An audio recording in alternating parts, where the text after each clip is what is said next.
Cherche pour transformer ta vie n'est pas à l'extérieur de toi. Ce n'est pas dans une nouvelle opportunité, ni dans une circonstance différente. Tout est déjà en toi. Mais tant que tu penses comme avant, tu vivras comme avant. Aujourd'hui est le jour où tu changes ta manière de penser et ta vie n'aura d'autre choix que de suivre. Tu n'es pas ici par hasard. Ce moment est divinement orchestré. Parce qu'au fond de toi, tu es fatigué. Fatigué de réfléchir sans avancer.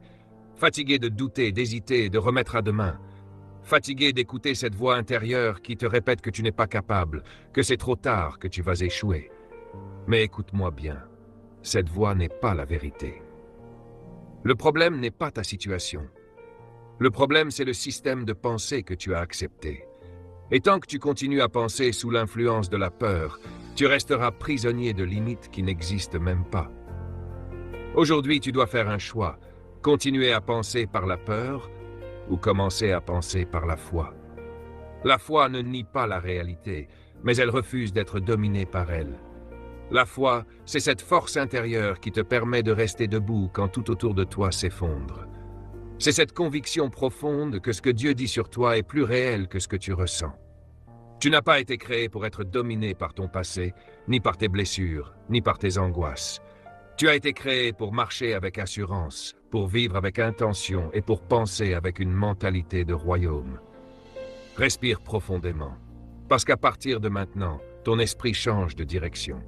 Et quand ton esprit change, ta vie change. Comprends ceci, ta manière de penser ne t'impacte pas seulement toi, elle construit ton héritage. Imagine que tu marches sur une plage. Chaque pas que tu fais laisse une empreinte. Et derrière toi, quelqu'un marche, un enfant, un frère, une sœur, un disciple, et il pose ses pieds exactement là où tu es passé. Voilà ce qu'est l'héritage. Ce n'est pas ce que tu laisses après ta mort, c'est ce que tu déposes dans les autres pendant ta vie. Et tout commence par tes pensées.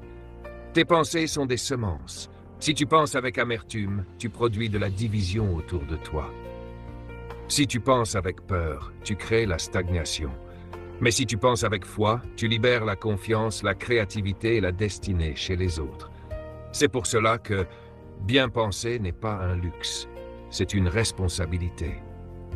Peut-être que tu es la première personne dans ta famille appelée à briser un cycle, la première à dire « ça s'arrête avec moi ».